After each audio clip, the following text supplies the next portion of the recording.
the preview pod for the Ole Miss game.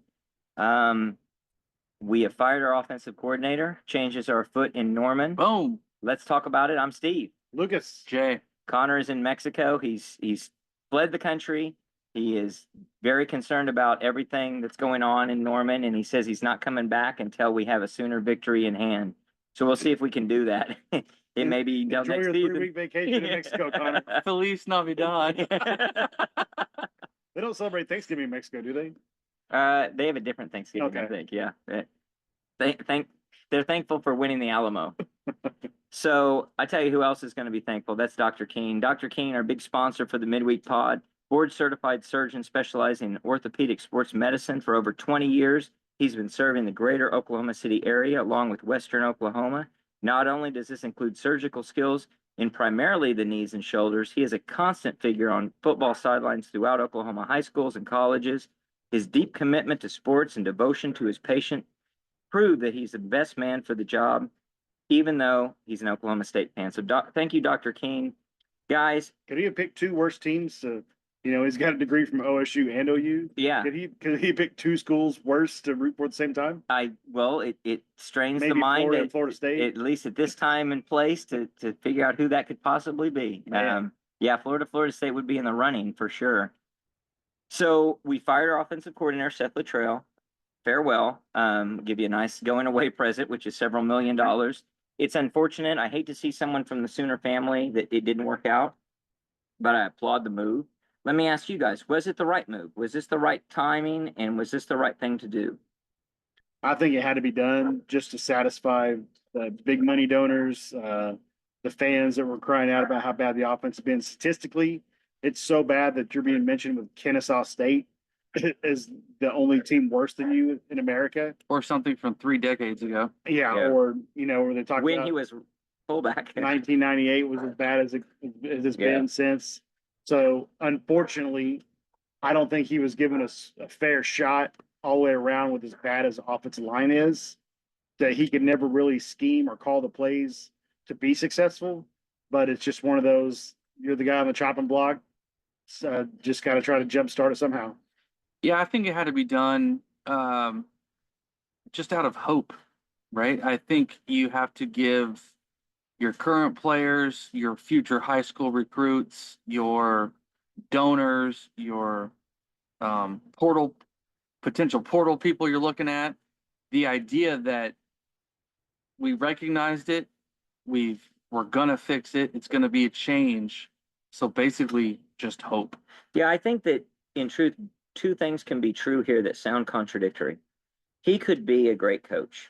And I don't just mean good. He could be a great coach. I don't think what the numbers are this year are indicative of what his coaching ability is. And I agree. I'm with Lucas. It just was bad timing. Yeah, I think so too. And so both things can be true. He can be good, maybe a great coach. This wasn't working out. It just wasn't working out. You have to make a change. It's unfortunate. Some of it's luck. Some of it's just the truth.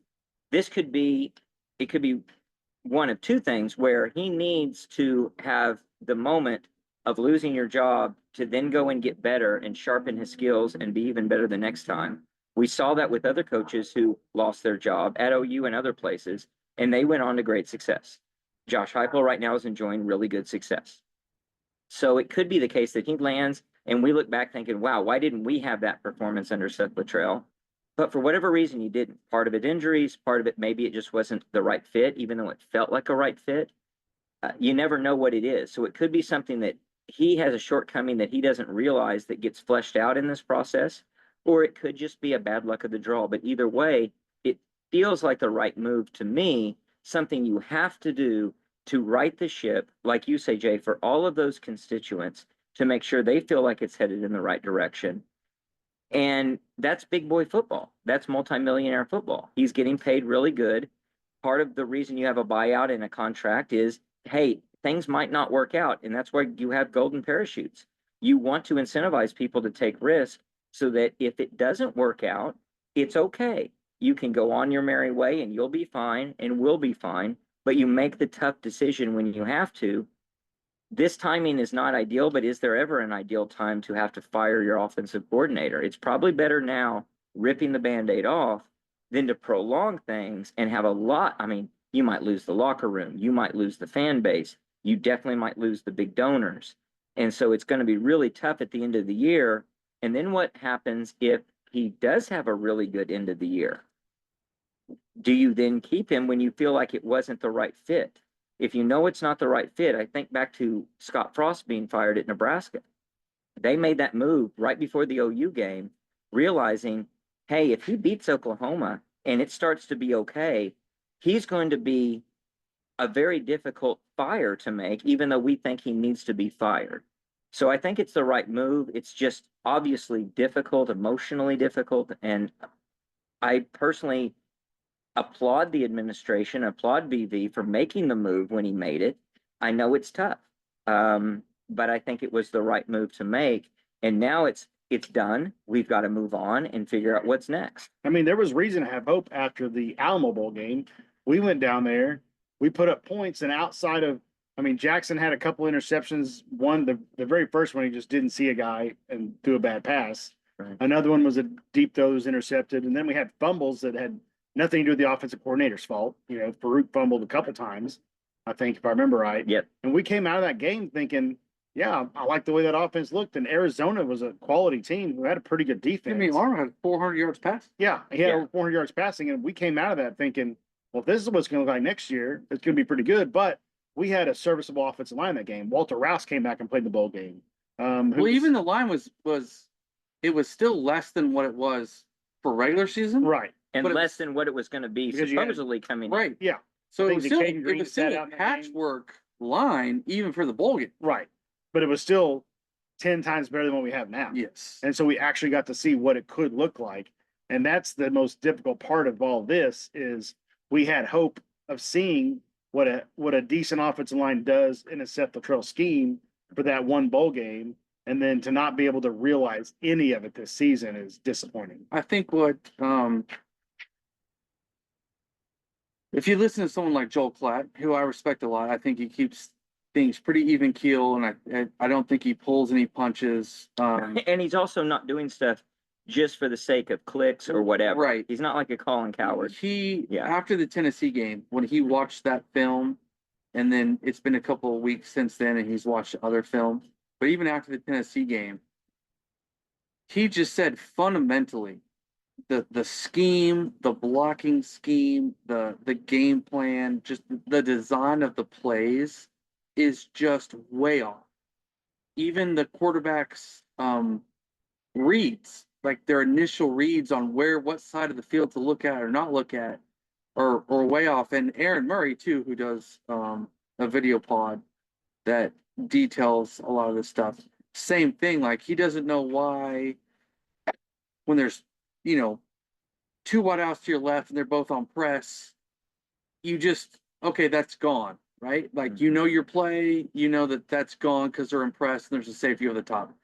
So, like, the way the quarterback, who they look at first, adjusting their reads on, okay, this side of the field's gone, I'm just going to concentrate on this side of the field now. Apparently, all of that was completely out of whack.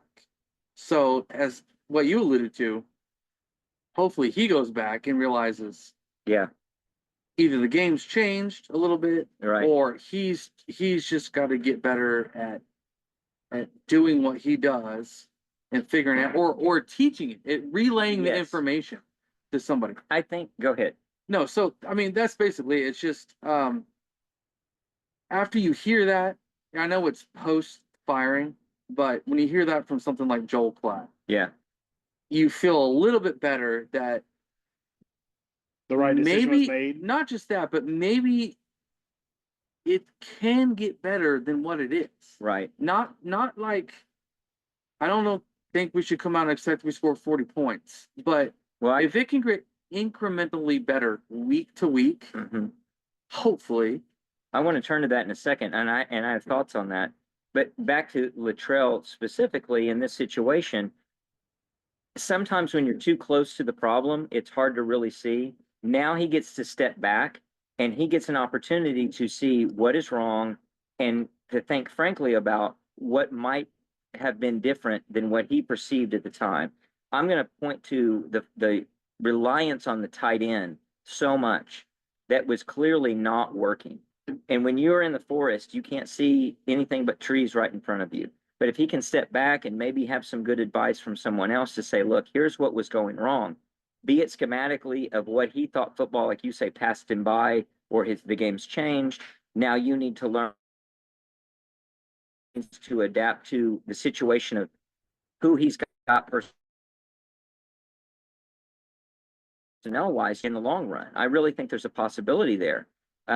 So, not to be Seth Luttrell's agent, but the guy still may have a lot of capability to go on and have a lot of success, but he's got some learning to do. And you really just can't learn in a situation where you're in the middle of the fire. You've got to step back and reevaluate and say, okay, this is what was going on. And he sheds some of the emotional baggage that keeps him from making decisions that he may have wanted to make in the back of his mind, but he couldn't bring those to the forefront because it's just too tough to say what I've been trying to do just isn't going to work. I and I think need what to do something happened, different.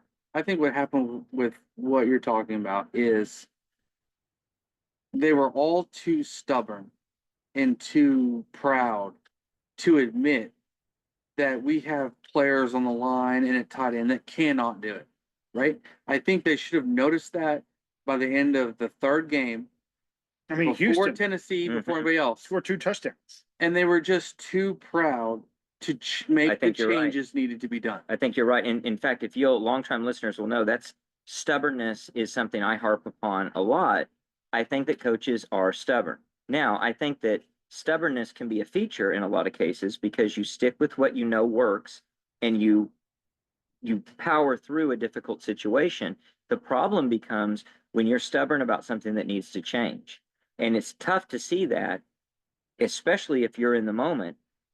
So that stubbornness that usually is a really good feature can be a really bad bug that holds you back from being what you could be. Because we've talked about this before. Like, what did practice look like? Like, Right. how is this successful in practice, right? Is R. Mason Thomas Not going 100%. not destroying Yeah. Bauer Sharp on these plays? Right. Like, what's like, are they just assuming like, oh, it's not working today, but it's gonna work Saturday? It makes no sense to me just as a novice fan. Like, what the heck did practices look like? I think that's a very good, legitimate question. And it's something that boggles the mind to think what that could, unless it's a blue jersey effect and he isn't going 100%. But blue jerseys don't work on run plays. I know. Blue jerseys don't I work know. on whether someone's beat or not beat, But and it should be a sack, but we're not counting it as sack. It could work even for Bauer Sharp, right? He could block better knowing that it's the luxury of knowing that you don't have to make the block or your quarterback's going to get destroyed. And so he goes about it with a more free flow, easy mindset and actually accomplishes the play. But he's so tight in a real game because now he knows if I don't make this block, the guy's going to get destroyed and the play is over. And he actually holds himself back from making the play. So maybe we talk about this a lot. Maybe he's a good practice player. And BV is not immune to the criticism because absolutely not. If we can see it and local media can see it and everybody else who've been clamoring for 3 or 4 weeks now that like the tight ends blocking is just not where this team needs to be. Not existent. What do we do? Yeah. So how BV going into last week was okay with the game plan of leaving Sharp on an island to block maybe the best defensive end maybe in the country. Like, how is that getting past BV? Yeah, I don't know. And so that circles back to criticism of BV and worry that this is not headed in the right direction. I don't have that worry. I still have faith. I still have hope. Maybe that's my own stubbornness. But we all, I think, to one degree or another, are of the mindset that now, not just this season, but into next season, it's put up or shut up. You have to get better and we have to see progress, or we have to go in a different direction for the entirety of the program, the same way we're about to go in a new direction with the offensive coordinator. Do you guys think that for the remainder of the season, we have 5 more games to go? Can we have an effective, materially better offense for the remainder of the season? Can we salvage that? No. Or are we done? Or in my opinion, I don't see us scoring more than 24 points in any game the rest of the season. But that could be enough. Well, outside of Maybe. Maine, set Maine aside. Yeah, I'm not counting Maine. So Okay. 4 conference games left. That could be enough. I mean, 24 would be, I mean, I'm saying that's our ceiling. I don't think we're going to score 24 this weekend. I don't know that maybe Missouri, we scored 20 in the 20s, highly unlikely at this point. So I would say effectively, offense is dead for the rest of the season. what do you think, Jay? I'll give more hope than that. Only Give me some hope. I need something to cling to. Only because we could get Burks back. We might get Farouk back. Now, it might not be until Bama LSU. Maybe Missouri, we get them both back. I do think, in general, our receivers enough of a advantage in an offense to generate a whole lot more points? Probably not. But maybe in our scenario, it might be. Especially if you have to get rid of the ball quick. If you get guys that are experienced and know where to drop in the zone and know how to get open, know how to break press, know how to do this, I think it can be very beneficial to a quarterback. But my hope is that this has opened the eyes of everyone. And it's time to self-evaluate the positions you coach and the players that you play. And there are entire teams, there's entire schemes that are built around the fact that you don't have an elite offensive line. You don't have elite tight ends. You don't have this, you don't have that. And we were just so stubborn or incapable, maybe. Incompetent, maybe. Incompetent of making those adjustments. It's not that hard. It's to possible. do. And so I'm gonna If your line sucks, okay, and our line most likely sucks, maybe it's not all their fault, right? Maybe how they're told to block or what to block isn't the best way to do it for the plays or whatever. But in general, if you're going up against a team, even if you have a good offensive line, but they have an elite defensive line, you've got to game plan around that. You can't just keep bashing your head against the wall that this is the week that we're going to block it correctly. So there's some hope that you can change that. I think so too. And I don't think it's unreasonable to expect improvement and expect that there's hope that you could be better.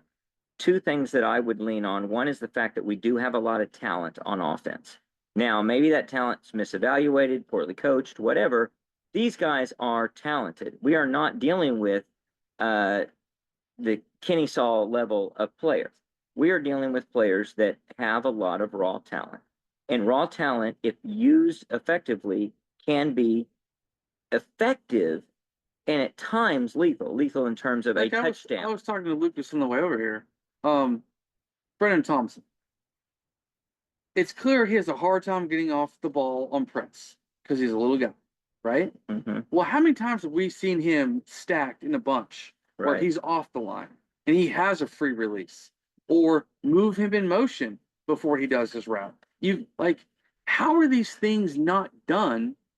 Well, that's the open up second thing that I think is an opportunity. Because he has the kind of speed where he's open on 50% of his deep passes. Right. Especially the way the defense has started playing us. Right. Because we can't do anything. He is open. He is there. So stuff like that is extremely frustrating. Well, it's frustrating, but it also creates adaptation. an opportunity. So you've got the fact that you've got really good players. That's my first thing. The second thing is you've got opportunities to do a few things different that could work. And now you have a little bit of freedom of movement. Now, we've talked about that before, and it hasn't happened. We talked about freedom of movement when we replaced Arnold with Hawkins. We talked about freedom of movement when we realized that we were not good, and we should have been doing things that more dynamic and taking risk, and we didn't do it.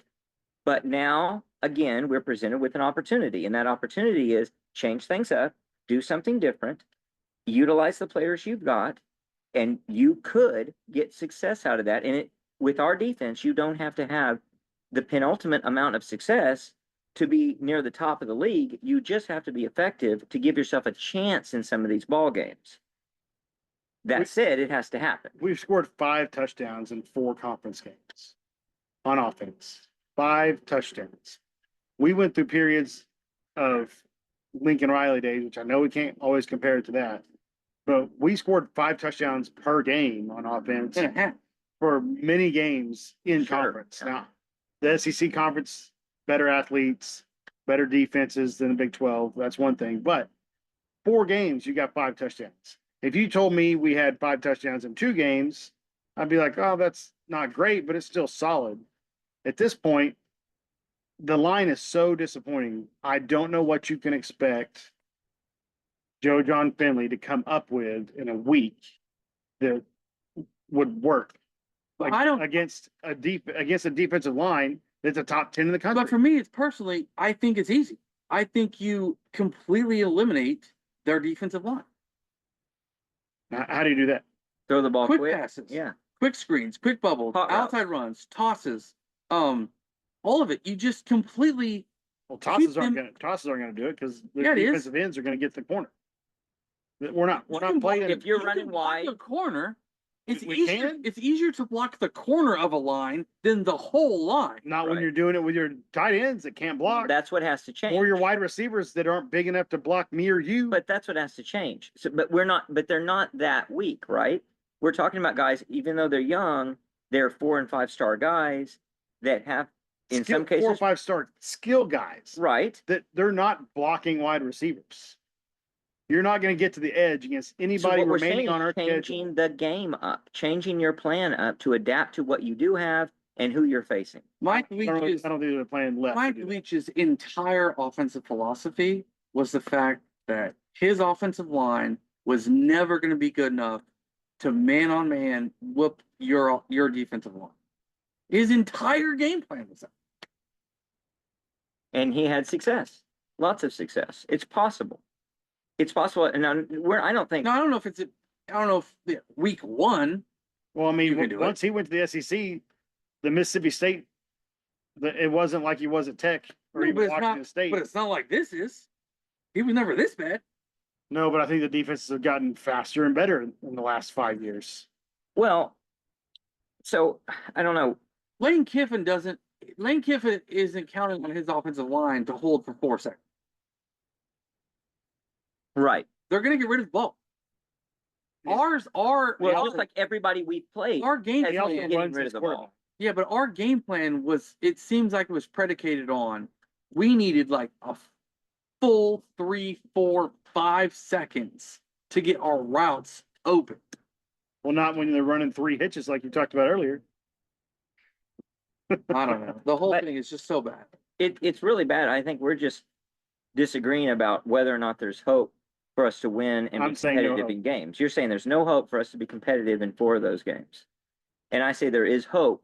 Like, I'm going to hold them to a standard. I'm not going to accept the fact that they can come out and just be as if they are Maine playing these 4 teams. I'll take it even further. I'm actually afraid, in a weird way, that we are too successful and we don't want to move on from what we've elevated to up. I don't think that's a worry from the standpoint. I don't think it's a real worry either. No. I don't mean they can't be. Like, I think if they went 5-0, and I mean, at 5-0, they may be challenging to be in the SEC champ. If you No, score no, 30 points, if you score 5-0, and they're challenging to be in the if you SEC score play, 30 points a game from Right. here on out, right? there's a chance that Joe John and Run with that. Kevin Johns are sticking around. Yeah, run with that And scenario. I don't want that. Yeah. Even though they're successful, I don't want it. So I think that in the event that they were crazy 5-0, and we're 9-3, and we're challenging for the SEC championship, we would be in the running for it. I mean, depending on how the tiebreaker works and everyone else, we'd have a chance to even make that. We'd be a very good chance to be. In fact, I think we'd be almost a lock to be a playoff team, given who we would have beaten and how it would have looked. Right? We're going to play 2 top 10 teams at least. We have the benefit of the doubt of the committee that they made this offensive coordinator change. Yes. Everything turned around. The defense was Right, still good. right. So And this Right. would they deserve also, a shot. If that Your- all happens if in that- your scenario, in the less than 0.001%. 5% chance Yes. of whatever chance that happens, and not only that, I your, don't think they stick with Joe your John. scenario also means that the defense is playing lights out Lights and out. getting us the football a bunch. All of that happens, I don't think they're sticking with Joe John. I think it's still a decision of who they're going to make. It'd be a really interesting, fun for us scenario. It's not going to happen, but I don't have that worry. I don't know. Maybe that shouldn't be a worry. If they actually could do that, don't we have to look at the record on the field and say, well, we were wrong about Joe John and this is working? Because it's not like we're saying we're going to play the back half of a really bad Big 12 schedule. We'd be playing really, really good teams. 2 of them in the top 10 right now. We're gonna roll that into what are you personally looking for? Yeah. If we make an offensive coordinator change? So that's my next question is who will be the next offensive coordinator?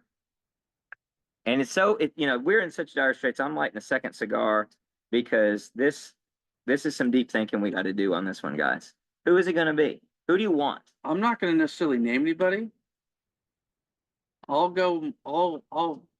give you guys these 2 options. Do you want a young up and comer from a smaller program, or do you want an established veteran OC? Assuming, I'm going to ask you a question to clarify. Assuming we have within reason our pick of the litter, right? We're Oklahoma. I We've do got think big pockets. we We've got mostly have a pick of the litter. right. Including some guys who might make lateral moves, Yes. who might fit better with Venables and say, I would rather be at Oklahoma and the culture that they've got than at wherever they happen to be. Or even location, right? Or conference, right? Maybe you Right, wanna right. You shift want to be in the conferences. SEC. We don't have palm trees at the beach, so it's kind of hard to get people here. I meant closer to home. Okay. So like somebody who grew up in Texas. Or something. Yes. I don't know it's hard to say just on that. I guess I'd rather have an established guy. I'm thinking from the standpoint of what is the critical difference there, and is the critical difference a guy that's going to stick around for a while versus a guy who's going to 2 years and jump ship because then he's the up and comer going to take a head coaching job. I'd rather have a guy who I think is going to stick around relatively for longer, and that's probably an established guy who has maturity and knows where he wants to be. Is that more of not a wash up, but like Well, it can't be a wash up based on not a what you wash said. up, but like, don't you want someone so good that they're going to be taken? I want somebody so good that they're going to be a candidate. Yeah. But all else equal, you've kind of equalized it to say, well, what's the difference maker? I think that guy's going to stick around longer than a guy who is a Lincoln Riley, who is going to be hard to keep around. Now, Lincoln did stay until he only stayed for 2 years and he got the head coaching See, I job. think where Brent's got a hard. No, he was here longer than that. He was here 15 and then 3 16, years, and right? then he Oh, became before you got a head coach. head coaching job. This is where it's hard for Brent. He doesn't have the full support or the enough winning seasons prior to.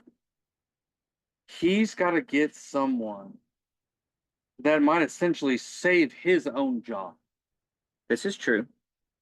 And it's hard for me. Well, I'll just use Brendan Marion from UNLV as an example. Okay. He runs a go-go offense. It's, some people say gimmicky. It's just different, right?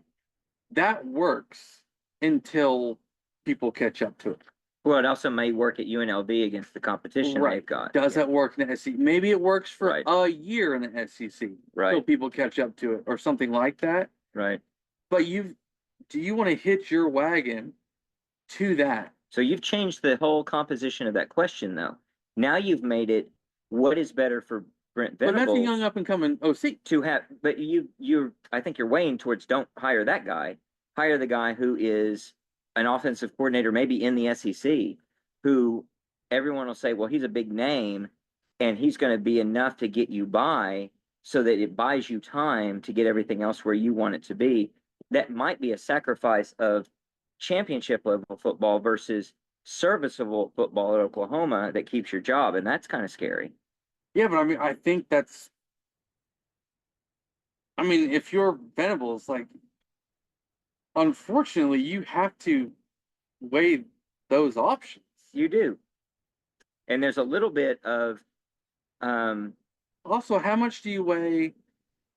How much does he weigh? How long does it take to adapt to a system you're going to bring in? How long does it fit your personnel? well, you want Does that it- question to be out there of who you've got, but But, you've like- got good personnel. It's not like you don't Do have a lot you? to work with. Yeah, you do. Oh. You do. And you can get transfer portal guys. I mean, you do want to ask the guy, do you think you can win today with these guys? You don't want a guy who says, you know what, I'm going to need a couple recruiting classes before I can get my guys in Well, there. if I'm a guy coming in and say, now this offensive line's garbage, and unless we get, Then you don't get the job. unless we don't get at least 3 transfer portal starters on offensive line, Yeah, I And think. Well, we're then going get nowhere. on the phone I because think you you're need to right. get those guys. I think the OC that's going to win the interview is going to be the one that says, "I can work tells you around straight up. this." No, Oh. I can work around. you want somebody that's gonna lie. No, No. I'm saying like. Who actually honestly thinks he can win No, with no, what we like got? you're right. This line's not good enough. I've watched the film. It's not good. I can scheme around this stuff.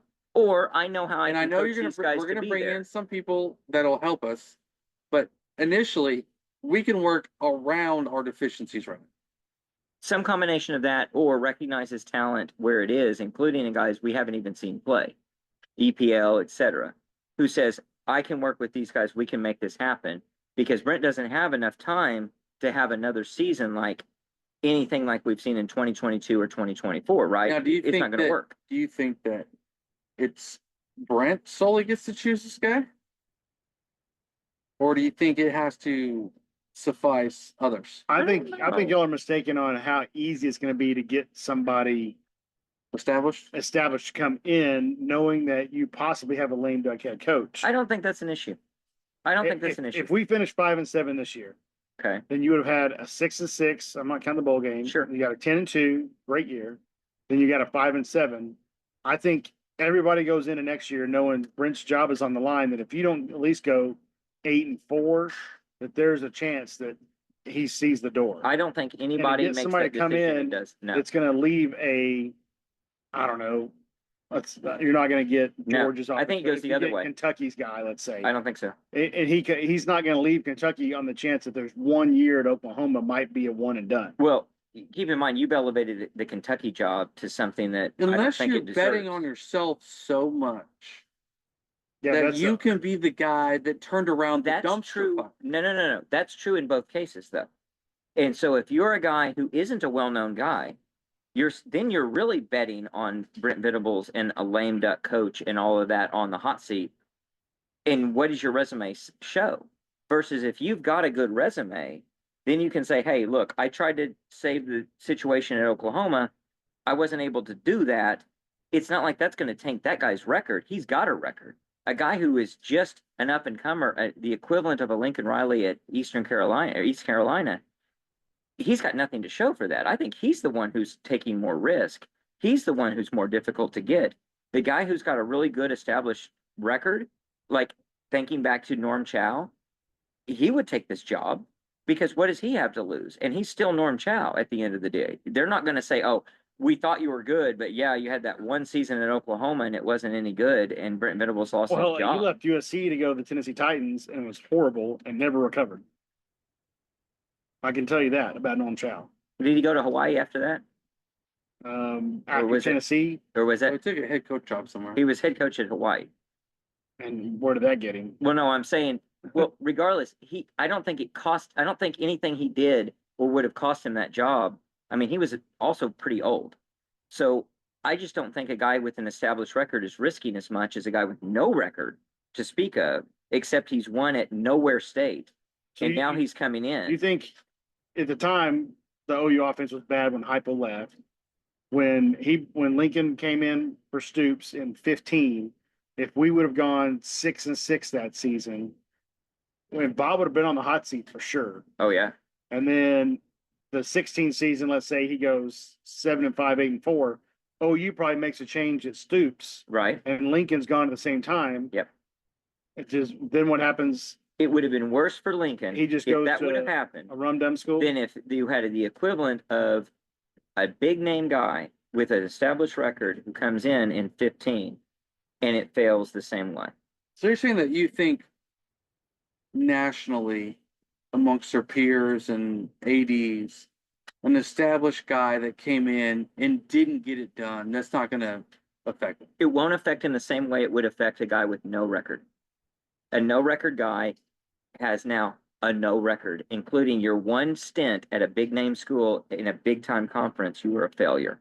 That's a big risk. And I think if I'm that guy's agent, I'm saying be careful of taking this job.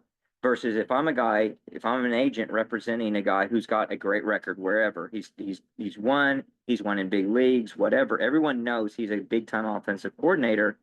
He's not going to face the same downfall potentially as the guy who has nothing to show for it other than he won at Nowhere State and he comes in and fails at Yeah, Oklahoma. but if you come in from East Carolina and you come to a pitiful OU offensive team like we have now that finishes 5-7, and then next year you go 6-6, and they make the move for Brent and the whole staff's gone, I don't see an AD being like, well, I'm not hiring that offensive coordinator at this next school because he couldn't turn around OU in one season. I'm saying that Because they were bad the year before and they didn't improve much the next year. That guy's all at fault. I don't think that's the case. I don't think it's the case in either case, but I think the guy who's facing more risk is the guy who has no track record coming into the job and is part of a failing program in 2025 versus the guy who does have a good track record and is part of a failing program. So if we're looking at it as who's going to take the job, I don't think it's a big risk either way. I think Brent will be able to hire whoever he wants to hire, and they're not going to look at it and say, you're kind of maybe on the hot seat next year. If anything, the arrogance of the coaches, which works to their advantage in some cases, they're going to take the opportunity to heads they win, tails they don't lose. And it's more heads they win, tails they might lose if it's a guy who doesn't have a track record to show for it before he takes the Oklahoma job. So I'm not worried about that. So what would be your opinion of a guy like Scott Frost? He great at UCF, goes to Nebraska, Oregon, great at Oregon, great at UCF, fails at Nebraska. You bring him into OU for a season, it doesn't get turned around. Is that the end of the line for him? Well, I don't know about end of the line, but it's in comparison to the other hypothetical guy who could get the job. So that's maybe a really good example. Come up with another guy who's like maybe the UNLV coach. In that case, you've got a guy, I think Scott Frost lands on his feet more easily. I think Scott Frost makes that jump and takes that risk before the UNLV guy takes that risk. And I think both of them take that risk. I don't think we're going to have any trouble if we offer the job to the guy we want, and be it the UNLV level guy or the Scott Frost type of guy. Either one is going to say, yes, I'll take that job. I don't think it's an issue. Is Gus Malzahn on the hot seat at UCF? Because they were predicted It depends. All of a for sudden, the Big 12. 3 and I know. 4 favored this Terrible. weekend. favored this weekend. I don't know. I mean, What about hot would seat's you bring different. Gus Malzahn as offensive coordinator? I would. That's a different question. And Well, it's kind of the same as Scott Frost. We brought this but up. it's though, not. But it's not Like because. that level of a guy. Oh no. It's more of, do you like that coach? I don't know. like Maybe. Gus Malzahn as a person. Right. Like I think that would be Yeah. oil and gas or oil and water and with Brent and Gus Malzahn. I don't have a strong enough opinion to say who I do and don't want as an offensive coordinator person by person, other than you start to name some of these names like, I don't like, it's kind of like Levy and how you were with Levy. It's like you could see the potential of how he could be good. You didn't like the fit for other reasons. So there's a bunch of guys out there where I like, I don't know if I like that guy in the fit. What I want them to make is a good decision. That I don't think I'm in a position to second guess their decision necessarily, except I don't want them to pick a guy of, well, I need to pick a guy who coached at Oklahoma or played at Oklahoma, and here's when and how they succeeded. And I know this guy, he's in the family tree. Well, Brent already That's said what that, I that ain't don't happening. want. He said in the press conference yesterday, he didn't give two shits about an OU guy. He said shits in the press conference. I think so. Nice. Well, that's good. And that's good They that he's believed it. saying that. They believed it out. Well, that's good. I think that's what you have to say. We're looking at the entire field of who's the best fit. Do and you who's the think best it holds opportunity. any water to say that you need someone who knows what it takes in the SEC. There's something to that. Because there's not a lot of outside coaches that have come into the SEC and necessarily been successful. The SEC is a little bit of like the NFL, where there's a lot of retreads. Right. And I think there's a lot of retreads for several reasons, but one of it is you know what it looks like and what it takes to win these games. And it, as much as we all used to laugh at the SEC and other conferences mock the SEC a little bit for just, it means more, etc. I actually do think there is a little bit to it where. Well, how do you explain Kiffin then? I mean, he was a Bama 1 season or 2. I don't remember, but he's He's also the offensive head coach of Tennessee. But then he got ran out. Then he went to FIU or whatever, or FAU. I get those mixed up. FAU. And then gets the Ole Miss job, and he classically failed in at USC. I mean, he still knows what it looks like, I guess is my point. Malzahn would be one of those guys. He was at Auburn. Yeah. I That's what I mean, mean. Hugh Freeze went from Ole Miss to Liberty, and then now he's back at Auburn. I actually worry about that it might be very similar to, we need a guy who's got an Oklahoma pedigree. That you look at that as a qualification that's fake. And you think, well, he's won in the SEC, therefore he's good, and we're going to put him and elevate him above whoever else, maybe somebody that's won in the Big Ten. I do see that if you look at 2 candidates and one of them has won at the higher level of football, be it the Big Ten, the Big 12, and especially the SEC, The Power Four. the Power Four, and you say, well, this guy has proven himself against really good competition versus a guy who is practically a lower division coach. Yeah, then you might give the nod to that. You got to look long, but the Lincoln Riley experience is something to completely look at the reverse. So if you can identify a Lincoln Riley, by God, you go get him. If not, I don't want him to just say he needs to have an SEC pedigree. It might be better if he is coming at it from a more just not clouded by the SEC experience, and can say, I'm from the Big Ten. He's had success. In a weird way, though, even with Lincoln has yet to prove that he can win in either of the 2 major conferences. Oh, true, definitely so. He couldn't win. No, I think he would have. SEC games. I think he could have. Well, we went to 3 playoff games as an SEC. But he didn't win them. No, but as an SEC coordinator, as a coordinator in an SEC offense here, if he were our coordinator, we'd be dynamite. We'd be great. I probably agree. Yeah, but he hasn't. Just like we all said, his first year in the Big Ten, look what's happened to him. But that's his shortcoming as a head coach, not as a coordinator. Yeah, it's not. It's the defense is what's killed Lincoln Riley. It hasn't. It hasn't. His offenses aren't torching the Big Ten. Well, only just now, and they're still pretty effective, and they don't have the talent level they've had before. So, like, if you can find, of Lincoln Riley out there, the new Lincoln Riley, by God, let's go get him. Yeah. And this pod will throw all of our money behind it, and it's a done deal. For sure. Why go get a new one when you just go get him? I mean, Garrett Riley's turned around Clemson this year. He has, after a rough first year. Rough first year. See, that's the deal. But he also didn't have the luxury of getting any transfers whatsoever because his head coach is an idiot. Yeah. But he had and they lost their defensive coordinator, who is the best in the business.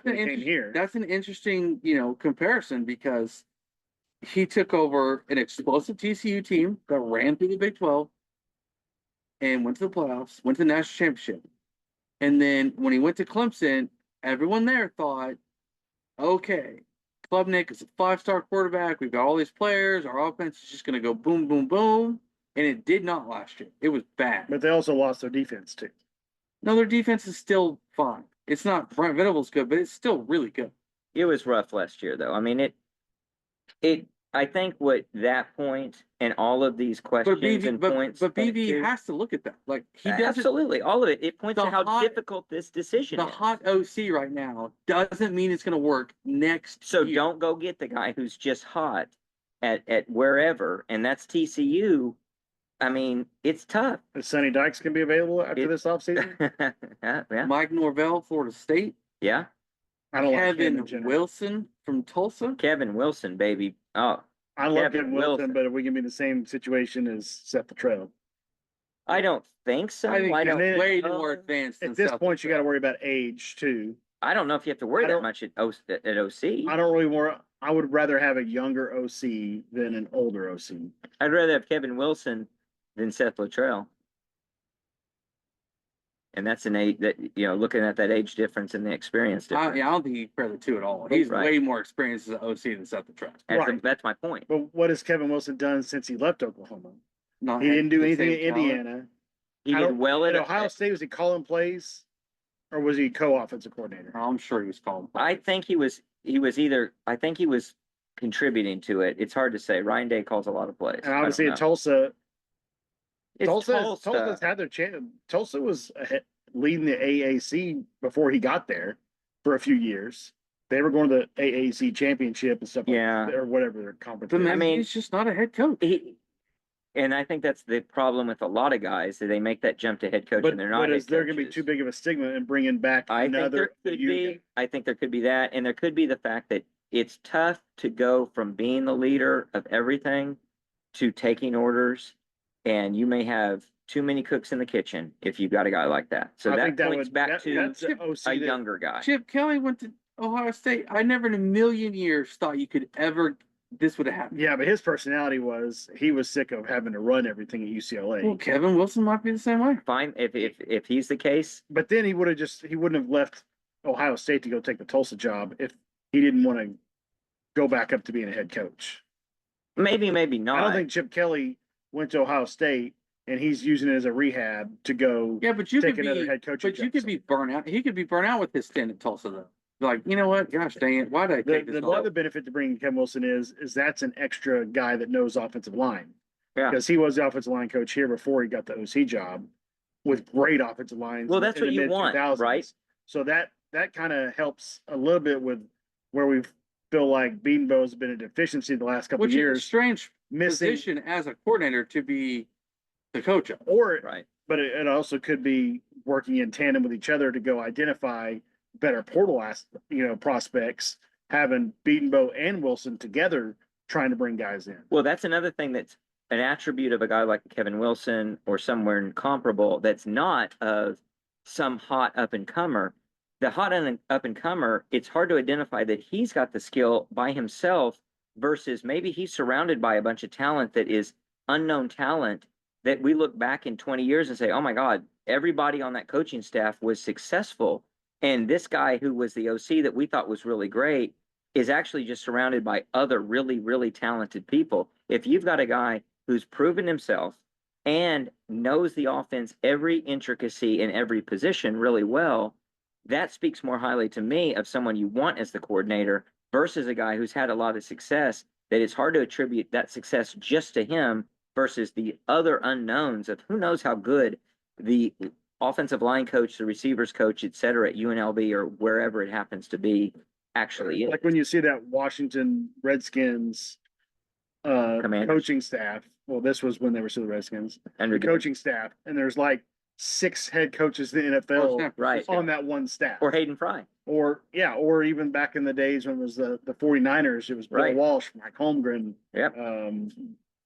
Even more recent than that, Mariucci. It was the like San Francisco Hall of Fame staff guys. from like 8 to 10 years ago was incredible.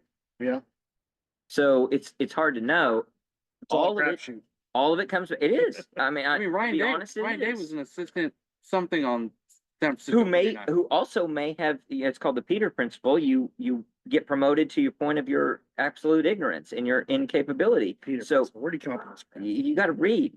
So I don't read some guy named Peter. Is it the biblical verse that no. they were talking about No. throwing the football? Peter Drucker. Okay. So if you get to a point where you have been elevated and promoted past your expertise and Ryan Day might be that guy. You talk to a lot of Ohio State fans on after any given loss, they'll tell you he's not the guy for the job. So it's tough. It is a crapshoot, and that's what's really difficult about this whole deal. And what's very difficult about the emotions of Brent Venables and Seth Luttrell and everybody, they could be guys who could work. You just want it to work. I tell you, we look back as Sooner fans, even though a lot of us, well, none of us literally remember this, but we are in the shadow of the fact that Jim McKenzie comes into Oklahoma with Chuck Fairbanks and Barry Switzer and just a phenomenal coaching tree. And, he passes away unexpectedly of a heart attack. And then all of a sudden, Chuck Fairbanks takes the job, and he's incredibly successful with an offensive coordinator, Barry Switzer. And then Barry Switzer goes on, obviously, to the King's success.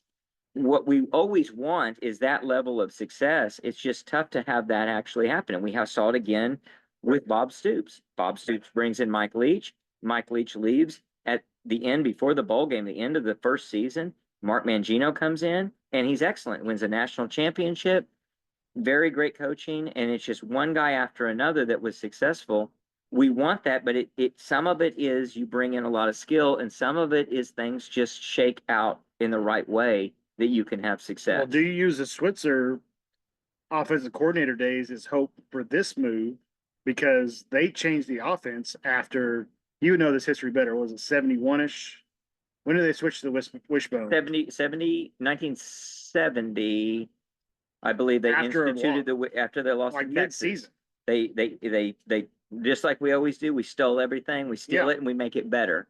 We made the wishbone better. What's the chance that if you look at that as the history that happened here, that Joe John taking over is the same effect this season, and he just completely changes this offense in 1 week? To paraphrase Lloyd Benson, Barry Switzer was a friend of mine. You are no Barry Switzer. I don't think Joe John. I don't think that can happen either, but it's nice to think about. It's nice to think about. It's nice to think that he could do that.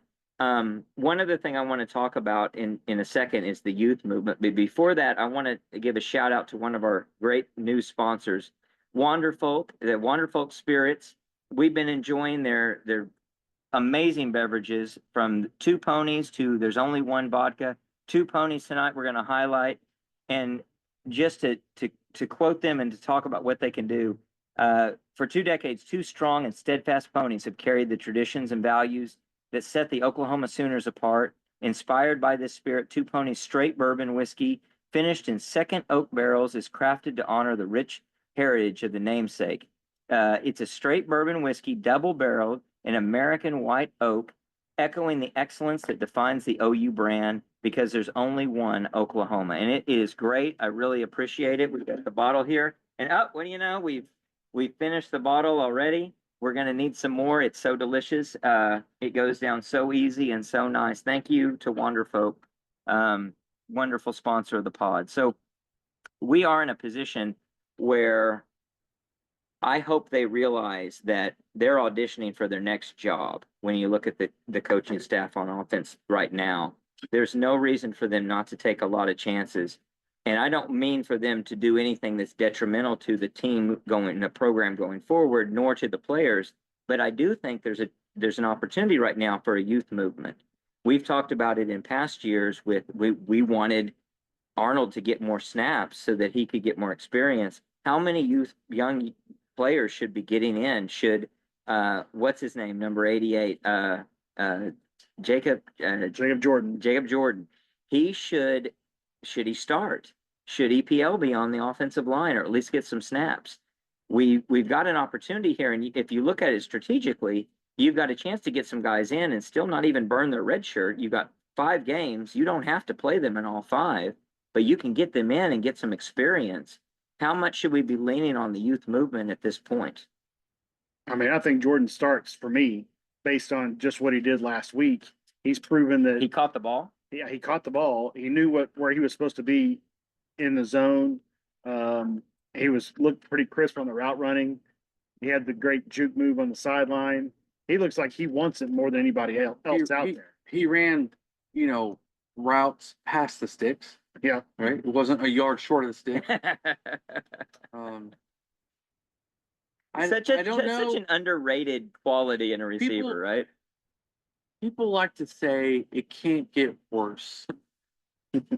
It probably can. You can give up Can you more get than more than a 9 loss? sacks. You can't get more than a loss, but you can give up more than 9 sacks. You could give up 13 sacks. Well, we are going to be an underdog in every game from here on out. But no one outside cares of about Maine. that at this point, right? No, We're never going to look back and killed. well, yeah. But outside of injury, no one's going to look back and say you looked horrible in that loss. No. So if you can get some experience, now obviously we don't want to put people at If risk. you're gonna get Arnold killed, Don't do that. yes, you can't do that. But other than that, Eugene Brooks is a 4-star offensive lineman at guard. Get him in the game. EPL, almost a 5-star. He was like 2 spots away from being a 5-star offensive lineman. Get him in the game. What's And they don't. the British guy? and if you get him in- Akinkumi, If can he not get in the game and just see what he does? if you get him in the game, it's not like they have to stay in the game. Right. Like if it's 3 bad plays on this series, like oh, never mind. Yeah. I mean, you can't go out. They talked about him coming over from the NFL training in Europe instead of the high school that we have, here. It's like an even elevated level of like IMG or something. And he was pretty good over there. Why can't he get, like you said, give him 5 or 10 snaps? If he blows it on 3 of them and you're giving up sacks, pull him out of the game. At this point, with the new rule, well, new now, what is it, 4 years now that it's been the 4-game situation of being 3 or able to 4, keep yeah. your red shirt. I mean, that's a huge advantage to what it used to be, where if you played 1 snap, you couldn't Right. red shirt. Right. So with having 4 conference games and the main game left, you for sure have got to start getting some of those guys in just Maybe it's 1 more game. just to see Right? what they Maybe you wait. You wait 1 more. You wait this Ole Miss game, and then you can give the kids a consistent run. If you're gonna do Yeah, that, either way, you can get them in. You've got to utilize that rule, right? You've got to lever it as much as you can and say, let's get experience. And usually, unfortunately, we're not in the position we usually are in, where you're like, well, we can't really risk that right now because we need to win and we need to win the next game and the next game. Everybody's written you off. Yes, you're including playing, me. including the realist. So you are playing for a bowl game, you're playing for pride, but you're also playing for next season. So get those guys in and get them some experience, get them meaningful snaps so that they see what it's like under the lights and you can get a little bit of evaluation and hopefully build on something for the future. I think that it's a strong argument that you've got to get them in as much as possible. yeah, I think you have to see some of them just to gauge, like you said, were we right? Was the eval right? Do we think, like, how many linemen do we need to go get? Do we need to go get 3 offensive linemen? Do we need to go get 7 of them? We need 10 offensive linemen in the offseason. You owe it to your incoming staff to say we've given you some film and some evaluation in these guys, and we probably do need a lot of linemen. Like, That gives them an honestly, like opportunity. offensively in the portal, I don't think you need to go get any running backs. I think our running backs have been criminally used improperly. You don't need any wide receivers, Well, in it depends- terms depends of on how many you who's lose gonna out of come those back. 5. right? But you've also got these young guys there's still a lot of hope for the young guys, even though it maybe doesn't look. I know some people expect them to just next man up, but we're on receiver 6, 7, 8, 9. Right. It's not necessarily next man up. I mean, these kids were Well, not expected to play. you also don't know Quarters. who's going to be good, right? I mean, we've seen so many guys that have underperformed. So let's get another guy experience and let's see if, hey, turns out this guy's hungry. Turns out this guy can run routes. And when the lights come on, this guy's a gamer. Offensive Let's line, put him in there. offensive line and tight end. Yeah. And always D line. If there's a D line guy out there that you can get. Other than that, I don't think we need to chase any other position in the portal. But if we had to do it over again, the money we spent on Dominic Williams, yeah, he's been solid. He hasn't been amazing, I don't think. He's done his job in It's hard to stopping tell. the run. It's hard to tell on D tackles. But I mean, the money you spent on him, what if you would have used that to split between 2 offensive linemen that actually contributed but we did and go made get us offensive better?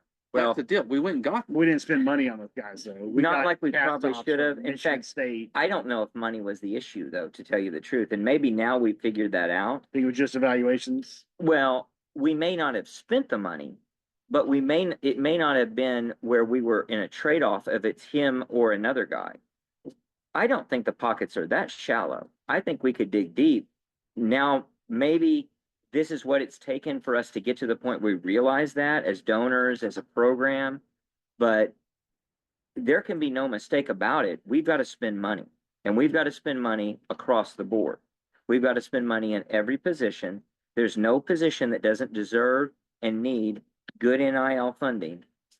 Now we see it as clear as day. And I don't think it was, I don't think the funds were that limited back in the decision with Dominic Wilkins, but Williams, him either. But if they were, then that's another type of problem they were up against. I don't know the ins and outs, the intricacies of what was going on there in terms of what people wanted to do with their pocketbooks. But I've got to think, if you've got a lot of donors who are saying we've got to make a move at offensive coordinator, they've got to be fair and say, all right, if that's what you want, we're also, if you want to be the program you're asking us to be, here's what we're going to need. And when you look at what some of the evaluations and estimates of the size of our NIL is, it's pretty sizable. It's not at the top 10, but it's pretty big. And I think it could be big enough, and people will pony up big enough to get us to wherever we need to be. So money shouldn't be an Yeah, I don't object. think it brings us in, 2 5-star wide receivers and this or that, like a Texas or somebody. But it's big enough to get good enough offensive line.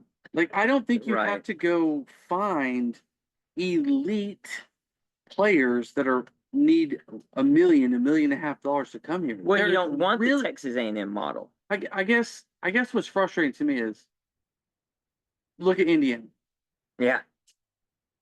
Their There's NIL probably budget. not anybody on Indiana's offensive Yeah. line or entire offense that was ranked or rated anywhere near our entire offense. Or getting the money that the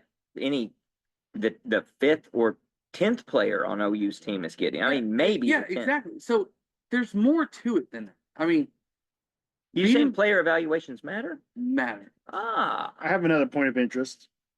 We put the ball on the ground 6 times last game. which is insane. It's insane. I would go with the high school model of making every one of those dudes carry the ball around Campus. 24/7. They're sitting in class, they're holding the football. They're walking to maybe. and from the I don't know. dorms to practice. They're carrying a football because that's unacceptable. I think you're right.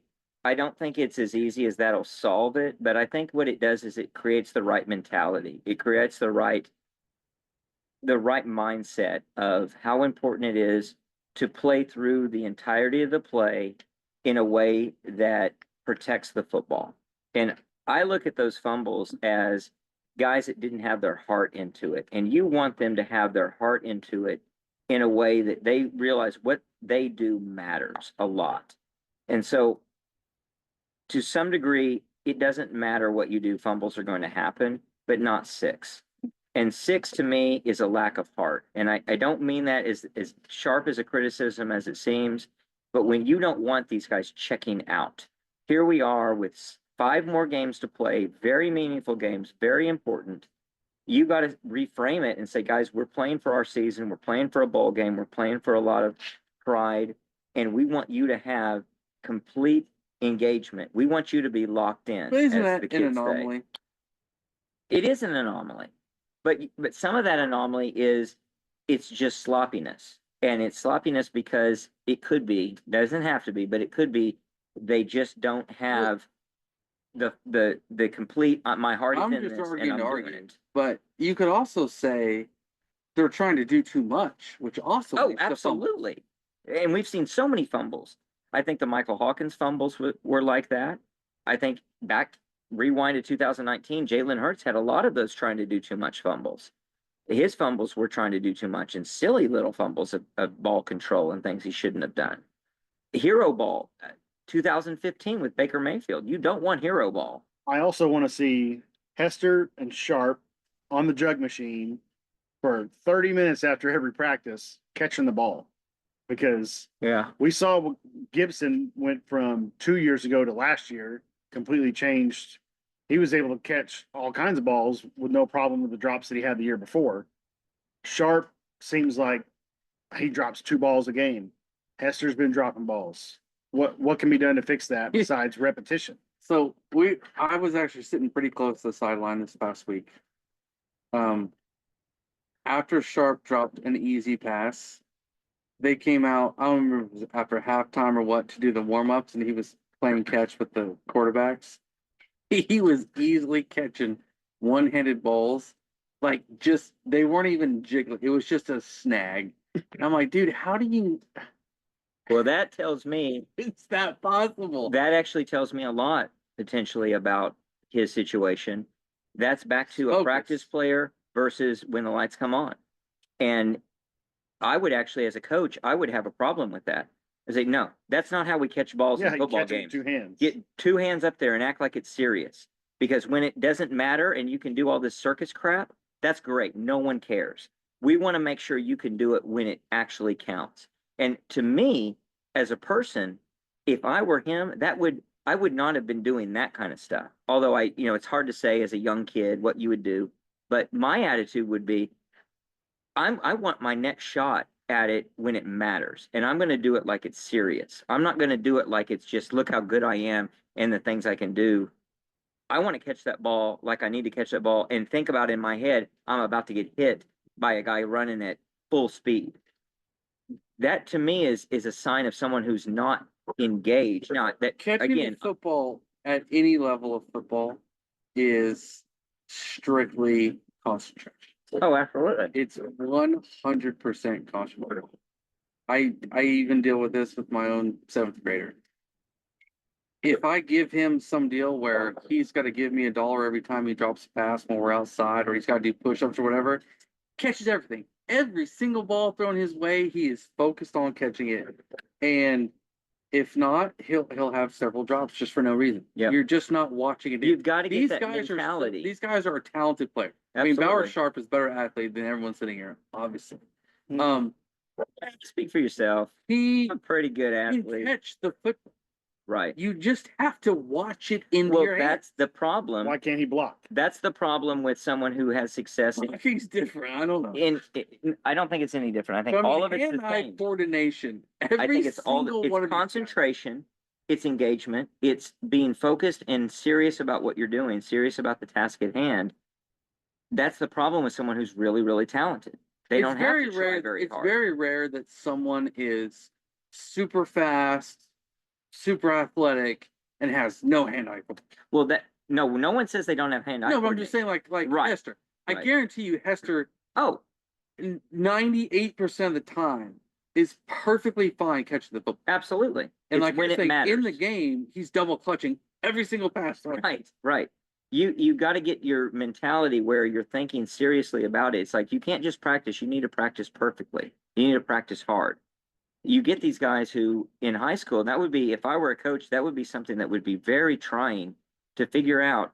All right, this guy is really good and it's high school, and obviously he is out athleting everyone else on the field. He has got to figure out how to get to the next level, knowing that he won't always be in that position, that he can't just rely on the fact that he's bigger, faster, or whatever. And we've seen that time and again. I think that's one of the biggest hurdles for a freshman coming in who is a 5-star, who's really good. He doesn't have to try that hard and he can be really good. I think back to being in high school with Jeff Frazier, who that guy went 100% in high school, like he was going up against the NFL all the time. It was not fun to play football against Jeff Frazier. And he did make it really big, short of injuries. He would have been another great Oklahoma running back. He had great years at OU. But he took it very, very seriously every single time. And that's the kind of guy you want. And that's the attitude you want as a coach. That's something you've got to instill in players. This is slightly off topic. Does OU have a 5-star problem? What is with our 5-stars not being major Coaching development. contributors? Coaching But development. it's been different stats. I think it's a widespread 5-star problem that if you get the luxury of having a lot of 5-stars, you've got to know how to coach those guys. They are coached differently than the hungry 3-star guy. The hungry 3-star guy is locked in. He knows what he has to do to be good. He is limited by the fact that he's only a 3-star in many cases for a reason. Sometimes he was overlooked. Sometimes he's just limited. He's not that good of an athlete. But if you've got that good of an athlete, you've got to overcome the fact and say, all right, you're good. We're going to make you great. You're great. We're going to make you elite. Taylor Tatum should be way better than what we've seen. DeMarco Murray. You are the number one Offensive running back line. in the entire country. But you should be. He's should probably looked be better good than when he's had an opening. He hasn't broken any huge runs But because you- we don't have anybody on the but second you level should- blocking But you, because our wide receivers and our tight ends can't block. I'll give you some of that. But you should be on a level where it sucks to take you off the field. Right. I agree. And you need to get PJ to that Adebawore. level. This is his second full season. He gets out there on 3rd and longs. This is a guy you've got to have be a 5-star defensive end. We just played a true freshman 5-star defensive end from South Carolina that is wreaking havoc on the entire league. It's coaching. This is our kid's It's somewhat, the kid is sophomore somewhat season coaching. who gets out there, by down in distance. Some kids have it, and some kids you have to bring it out in them. And the kids that you have to bring it out, unfortunately, we've had a lot of those 5 I'll even stars. say Peyton Bowen. Yeah, I where's have been he? extremely unimpressed in general with Peyton Bowen. The fact who we had to fight off to get him in the 11th hour, we get him here. He's been good. He's not been a game-changing defensive football player. Like, I don't get it. Yeah, and that, to me, that is a development that comes along. Some kids are going to hit the ground as a true freshman, not and they're bad. going to be there. I don't even know if he's, Some of them it's going to take a while to bring I don't know along. if he's disappointing. I'll be more yet. shocked if he doesn't make it in a Brent Venables defense than the guys who haven't made it so far in the offenses we put I on mean, the field. David Stone has flashed. He doesn't get out there enough, I don't think. And I don't put everything into PFF scores, but when David Stone gets his opportunity, he seems to be taking advantage of it. Jaden And Jackson's he's a still very starter. limited. Yeah, no, a true Jackson's been great. Yeah. But he wasn't a 5-star, he's a 4-star. Yeah. But when you look, we have 3 5-star defensive players. PJ, David Stone, and Peyton Bowen. Now I would say none of the 3 are changing the complexity and the game plan of the offenses we're facing. Not yet. Disappointing. It is disappointing, and that's you're looking at defense where we don't have problems. I mean, you look at offense, it's even worse. Let's transition because we could talk about that forever. You make great points. It's very interesting. I usually do. You're so good. We're going to get to an area where you're really good. But before that, I got some trivia for you guys. All right. How many current FBS head coaches were offensive coordinators at OU? How many current head coaches? Current head coaches were offensive coordinators at the University of Oklahoma.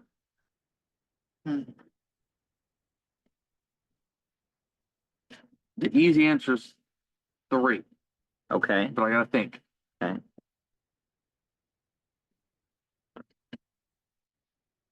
I mean, that's the 3 that I came up with as well. That must mean there's a 4th. There's more than 3. Yeah, there's gotta be a 4th. All right, it's more than 3. Are you going to guess 4? It's not Mangino. Oh, Mac Brown. Do you Mac want to know? Brown. Do you want to Mac guess the Brown? number or know the number? Mac Brown? He was one, right? Good. That's the tough one Kevin to get. Wilson, Mac That's a tough Brown, one to get. Lincoln Riley, Josh Heupel. Yes. Uh-huh. That's 4. I don't think Chuck Long's still coaching. Mangino's not coaching. Leach passed away. Yep. Before that, Jeff Levy. 5. Levy. We got it. 5 is my answer. 5.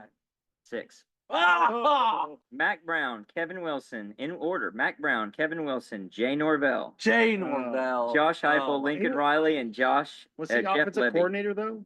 He was co-offensive coordinator. Okay. Well, Yeah. he didn't call plays. So he doesn't count. So that was actually debatable. They said he did call some plays. I looked that He's up at to Colorado see State. because there were some other guys who were even in the could be offensive coordinator, were offensive coordinator. Like I didn't call, there's somebody else that was out there that definitely didn't call plays. It was a co. But yeah, so 6. Yeah. Pretty good coaching tree right there over the history. Obviously, most of that being Bob Stoops. How about Mac Brown? That's a reach back. Yep. 1984. Wow. You guys been around a long time. Well, some of those guys are amazing. Some of those guys are not. Some of those guys are kind of locks. And I tell you what is a lock, and that's Jay in the locks of the week. So we're about to unveil the locks of the week for this week. The Realist Deal Locks of the Week. And the locks of the week are brought to you by 5 Star Concrete. They are a great sponsor. David and Josh, local business servicing the metro area, patios, sidewalks, driveways, shops, more. Call them or text them at 405-306-3014 or look them up on Facebook, 5 Star Concrete. They deliver great rock solid concrete. We've got some rock solid locks of the week. Let me update you on where we are. I have come in at a rock solid 33% yet again, 1 and 2 last week, 8 and 16 overall. I'm going to do a victory lap for consistency on that. These guys keep screwing me. Connor is 9, 14 and 1 at 40%. He was 1 and 2 last week. Lucas, even keel Lucas, 11, 11 and 2, 50%. He was 0, 2 and 1. You got 2 pushes. 2 pushes, 0, 2 and 1 last week. Jay, what are you doing? What are you doing? 18 and 6, 75%. Vegas, you've been banned from every casino. They Right. won't take your money. You guys should subscribe to his newsletter. He was 2 and 1 last week. The listener, 14, 10, 53%. They were 1 and 2 last week. Our overall, not including the listener, 46, 47 and 3, 49%. This is the week we turn it all around. I can feel it. I know it's going to happen. We've got a guest picker, and that's Ava. Ava has got some guest picks for us. We're going to lead off with hers. She's got BYU getting 2 points against UCF. Miami, Florida, giving 21.5 against Florida State. And Louisiana State, 2.5 points they're getting out of Texas A&M. So those are her 3 picks. I've got my picks, and I'm going to lead it off with, I like the Oklahoma State Cowboys for a little rebound game, getting 5.5 points against Baylor. I went with Jay's advice, and that is always bet with those service academies. I got Navy getting 13.5 against Notre Dame. So the midshipmen, they're going to come through for me. And boys, I got the Oklahoma Sooners getting 21 points from Ole Miss. I'm telling you, it's too many damn points. It's a lot of points. It's a lot of points. It's a lot of points. Now, can we lose by 21? Absolutely, we can lose by 21. But if a few things go right on offense and the defense does what the defense has been doing, we're going to cover that spread. You want me to give Connors before you guys get to yours? No, he can wait. All right. I've got Indiana -6.5 against Washington. Kansas State in -9.5 against Kansas. What do they call it? The Sunflower Bowl or something like that. Yeah, who cares? And I've got Dion in Colorado -5.5 against Cincy. You believe in the new defensive coordinator out there, huh? All right, we'll see. Give us Connors. Connor, that's Pittsburgh, giving 5.5 points to the Qs of Syracuse, the Orange Men. I don't adapt for new times. Tulane, giving 7.5 to the University of North Texas.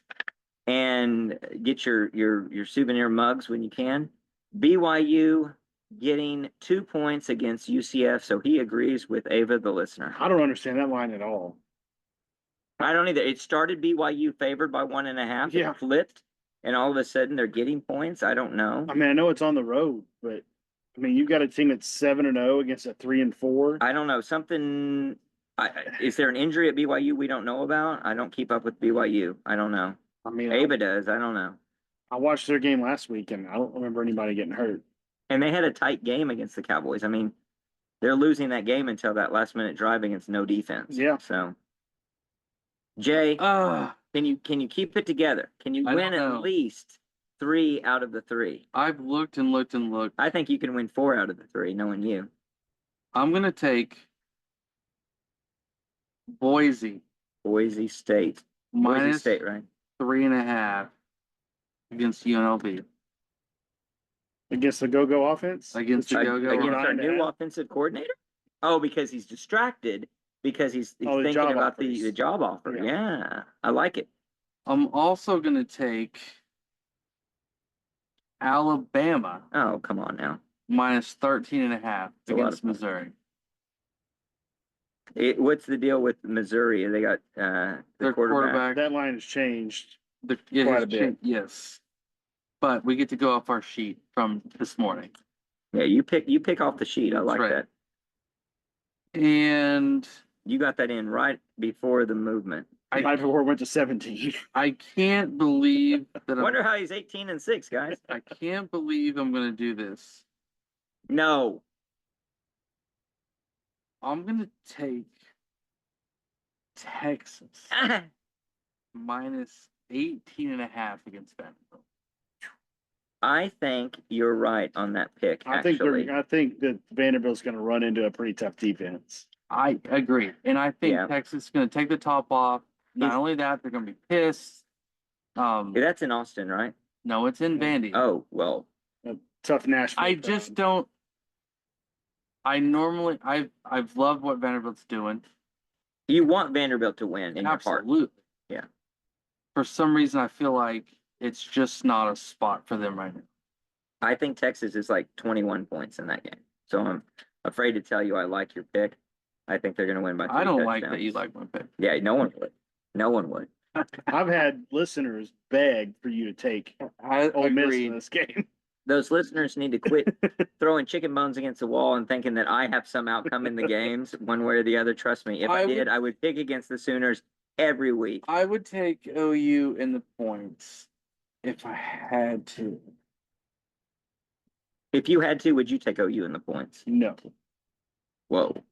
Wow. We're going to hear your score prediction in just a second. But first, let's talk about the prop bet of the week. The prop bet is based on how many touchdowns the Sooners have scored this year and how many touchdowns the prop bet is for how many touchdowns we're going to score in the game against Mississippi. Now, we've averaged 2.3 touchdowns per game. That includes some defensive touchdowns. Just brutal. Will we score more or fewer than 1.5 touchdowns? Over under 1.5 touchdowns for OU. All of them count. Over. As long as they're a touchdown, defense or offense. Jay says over. Connor says over. Steve says over. Lucas says Under under. Oh, how many field goals are we going to have? 2.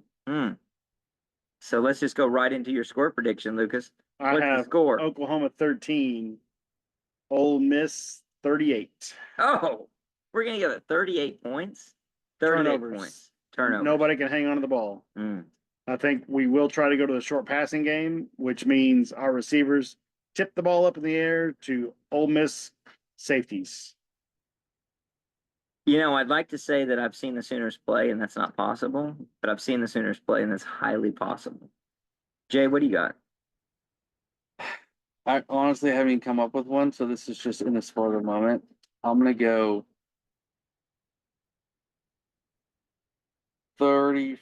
34-17. Sooners? No.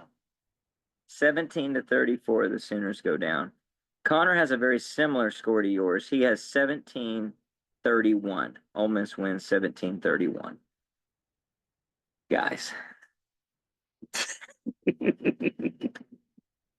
I think this is the first time I've ever done this.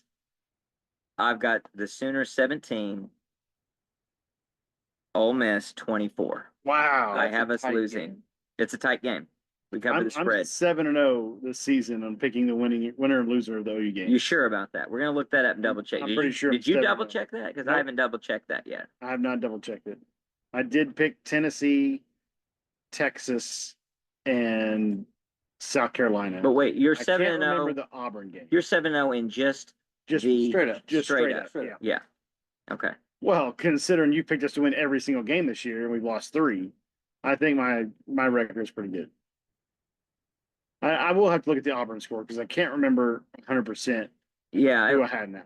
I don't remember do that some- one either. Internet research. Well, we'll do some research. We're gonna do a lot of back and forth as we lead into the game against Ole Miss. Early game, we'll be watching it, breaking it down, and then we'll come back to you with all our takes and analysis, and hopefully we'll have something positive to say. I mean, none of us want to be right on that score prediction. We all want the Sooners to win, and I at least think it's possible the Sooners can win. Jay thinks it's possible the Sooners can win. It is possible to win. Lucas, do you think it's possible the Sooners can win? Anything is possible. Anything's possible. You heard it here first. The realist take is the Sooners can win against Ole Miss. Either way, we'll be back. Thanks to Dr. K for all of his support. Thanks to all of our sponsors. Until then, guys, Boomer Sooner.